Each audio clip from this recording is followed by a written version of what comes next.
سپہر کے 3 بجے ہیں۔ السلام علیکم، یہ ریڈیو پاکستان ہے۔ سنیے پہلے اہم خبروں کا خلاصہ۔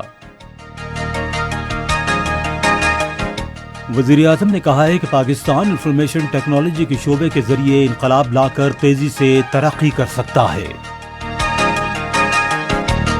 وزیر خارجہ نے افغانستان کو انسانی امداد کی سہولت فراہم کرنے سے متعلق اقوام متحدہ کی جانب سے منظور کی گئی متفقہ قرارداد کا خیر مقدم کیا ہے۔ وزیر داخلہ نے کہا ہے کہ حکومت مسیحی برادری سمیت اقلیتوں کو درپیش مسائل کے حل کے لیے پرعزم ہے۔ پاکستان نے آج اسلام آباد میں عالمی بینک کے ساتھ بجلی کی تقسیم کی کارکردگی بہتر بنانے کے لیے 19 کروڑ 50 لاکھ ڈالر مالیت کے معاہدے پر دستخط کیے ہیں۔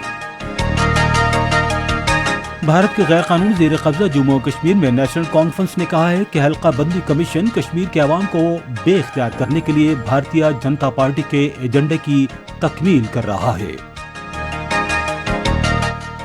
اور ممتاز گلوکارہ ملکہ ترنم نور جہاں کی 21ویں برسی آج منائی جا رہی ہے۔ اب خبریں تفصیل کے ساتھ۔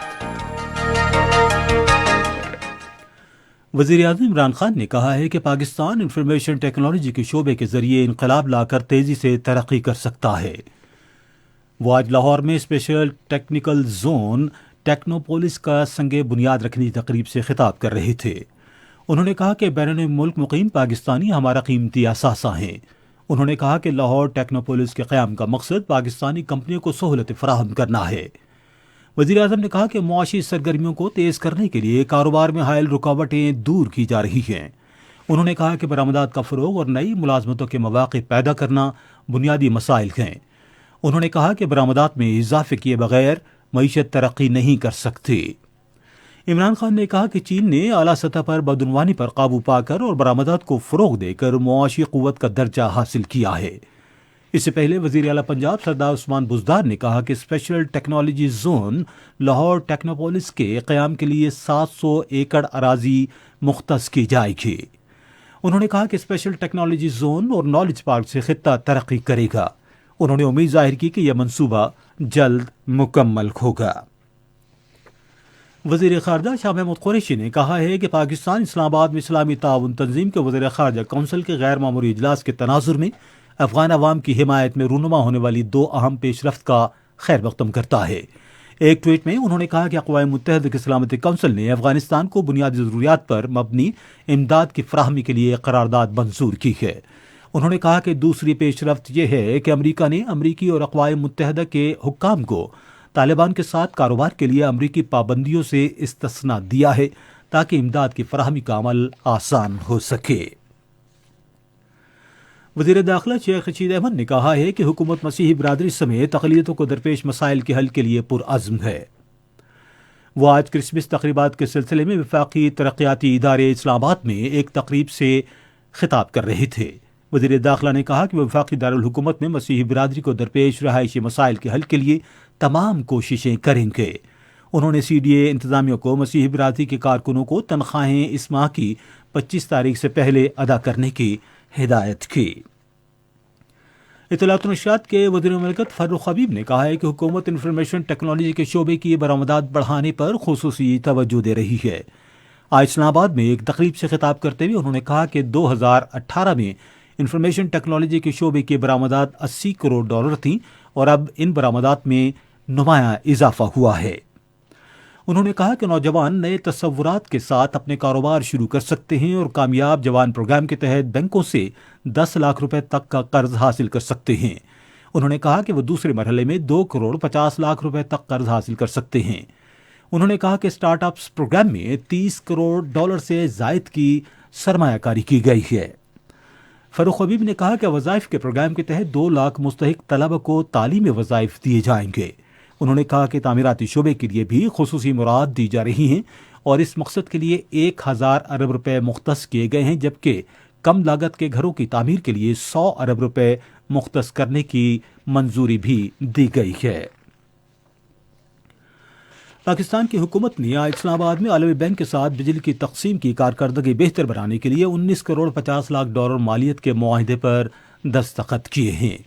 اقتصادی امور ڈویژن کے سیکرٹری میاں اسد حیاء الدین نے پاکستان کی حکومت کی جانب سے قرض معاہدے، جبکہ ہیسکو، پیسکو اور ہیپکو کے نمائندوں نے منصوبے کے معاہدوں پر دستخط کیے۔ عالمی بینک کے آپریشنل مینیجر انجم احمد نے عالمی بینک کی جانب سے معاہدوں پر دستخط کیے۔ منصوبے کا مقصد ہیسکو، ہیپکو اور پیسکو سمیت بجلی کی تقسیم کار 3 کمپنیوں کی مخصوص علاقوں میں عملی کارکردگی کو بہتر بنانا اور بجلی کے شعبے کے اصلاحاتی ایجنڈے پر پیش رفت کرنا ہے۔ اقتصادی امور ڈویژن نے جامع اور پائیدار اقتصادی ترقی کے فروغ کے لیے موجودہ حکومت سے تعاون جاری رکھنے پر عالمی بینک کا شکریہ ادا کیا اور اسے سراہا۔ یہ خبریں آپ ریڈیو پاکستان سے سن رہے ہیں۔ بھارت کے غیر قانونی زیر قبضہ جموں و کشمیر میں پیپلز ڈیموکریٹک پارٹی کی صدر محبوبہ مفتی نے کہا ہے کہ بھارتیہ جنتا پارٹی کی سربراہی میں بھارتی حکومت نے پورے جموں و کشمیر کو ایک تجربہ گاہ میں تبدیل کر دیا ہے جہاں روزانہ تجربات کی جا رہی ہیں۔ جموں میں ایک اجتماع سے خطاب کرتے ہوئے محبوبہ مفتی نے کہا کہ مودی حکومت اب بھارتی فوج کو استعمال کرتے ہوئے مقبوضہ علاقے میں اپنے عزائم کی تکمیل کر رہی ہے، جیسا کہ محکمہ بجلی کے ملازمین کی حالیہ ہڑتال کے دوران کیا گیا۔ پیپلز ڈیموکریٹک پارٹی کی صدر نے کہا کہ بھارتیہ جنتا پارٹی بھارتی آئین کا بالکل احترام نہیں کرتی اور اس کا اندازہ دفعہ 370 اور 35A کے منسوخی کے فیصلے سے ہوتا ہے۔ بھارت کے غیر قانونی زیر قبضہ جموں و کشمیر میں نیشنل کانفرنس نے کہا ہے کہ حلقہ بندی کمیشن کشمیر کے عوام کو بے اختیار کرنے کے لیے بھارتیہ جنتا پارٹی کے ایجنڈے کی تکمیل کر رہا ہے۔ کشمیر میڈیا سروس کے مطابق سری نگر میں ایک بیان میں نیشنل کانفرنس کے نائب صدر عمر عبداللہ نے کہا کہ کمیشن نے جموں ڈویژن کے لیے 6 اور کشمیر ڈویژن کے لیے صرف 1 اضافی اسمبلی نشست کی سفارش کر کے آبادی کی بنیاد پر اسمبلی نشستوں میں اضافے کے قواعد و ضوابط کو نظر انداز کیا ہے۔ انہوں نے کہا کہ اس تناسب سے اسمبلی نشستوں کی تعداد بڑھا کر وہ دراصل کشمیریوں کو حق رائے دہی سے محروم کر رہے ہیں، کیونکہ آبادی کے تناسب سے نشستوں کی تعداد میں غیر معمولی تبدیلیاں کی گئی ہیں۔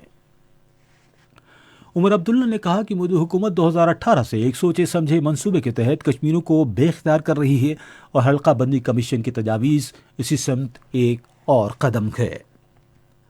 ادھر بھارتی فوج نے وادی میں سری نگر، کپواڑہ، پلوامہ اور دوسرے اضلاع کے مختلف علاقوں میں محاصرے اور تلاشی کی کارروائیاں کی۔ بھارتی فوج نے ضلع کپواڑہ کے علاقے کرال گنڈ میں شدید سردی میں لوگوں کو طاقت کے بل بوتے پر ان کے گھروں سے باہر نکالا اور گھر گھر تلاشی لی۔ ممتاز گلوکارہ ملکہ ترنم نور جہاں کی 21ویں برسی آج منائی جا رہی ہے۔ وہ 1926 میں پنجاب کے شہر قصور میں ایک موسیقار گھرانے میں پیدا ہوئی۔ انہوں نے اردو، پنجابی اور سندھی سمیت مختلف زبانوں میں تقریباً 10,000 نغمے گائے۔ انہوں نے چنوے، دوپٹہ، مرزا غالب، قیدی، باجی اور خاندان جیسی فلموں میں اپنی اداکاری کے جوہر بھی دکھائے۔ ملکہ ترنم نے 1965 کی پاک بھارت جنگ کے دوران ملی نغمے گائے جو ہماری قومی تاریخ کا اہم حصہ ہیں۔ انہیں لائف ٹائم اچیومنٹ ایوارڈ، صدارتی تمغہ حسن کارکردگی ایوارڈ، تمغہ امتیاز اور ستارہ امتیاز سمیت مختلف ایوارڈ سے نوازا گیا۔ نور جہاں سن 2000 میں آج ہی کے دن انتقال کر گئی اور کراچی میں آسودہ خاک ہیں۔ ڈھاکہ میں جنوبی کوریا نے جاپان کو فائنل میں شوٹ آؤٹ پر ہرا کر ایشیائی ہاکی چیمپئنز ٹرافی جیت لی ہے۔ جنوبی کوریا نے پہلی بار ایشیائی ہاکی چیمپئن بننے کا اعزاز حاصل کیا ہے۔ ٹورنامنٹ میں بھارت نے تیسری جبکہ پاکستان نے چوتھی پوزیشن حاصل کی۔ ریڈیو پاکستان آج شام 4:05 پر اپنے قومی پروگرام میں ملکہ ترنم نور جہاں کی برسی کے سلسلے میں موسیقی کا خصوصی فیچر پروگرام نشر کرے گا۔ اور اب موسم۔ محکمہ موسمیات کی پیشگوئی کے مطابق آئندہ 12 گھنٹے کے دوران ملک کے بیشتر حصوں میں موسم سرد اور خشک جبکہ بالائی علاقوں میں جزوی طور پر ابر آلود رہے گا، تاہم بالائی خیبر پختونخوا، کشمیر، گلگت بلتستان اور ملحقہ علاقوں میں کہیں کہیں بارش اور برف باری کا امکان ہے۔ پنجاب کے میدانی علاقوں میں سموگ اور دھند چھائی رہے گی۔ آج ریکارڈ کیا گیا بعض شہروں کا درجہ حرارت: Islamabad 20 degree centigrade, Lahore 19، Karachi 26، Peshawar 21، Quetta 17، Gilgit 7، Muzaffarabad 15 اور مری 11 ڈگری سینٹی گریڈ۔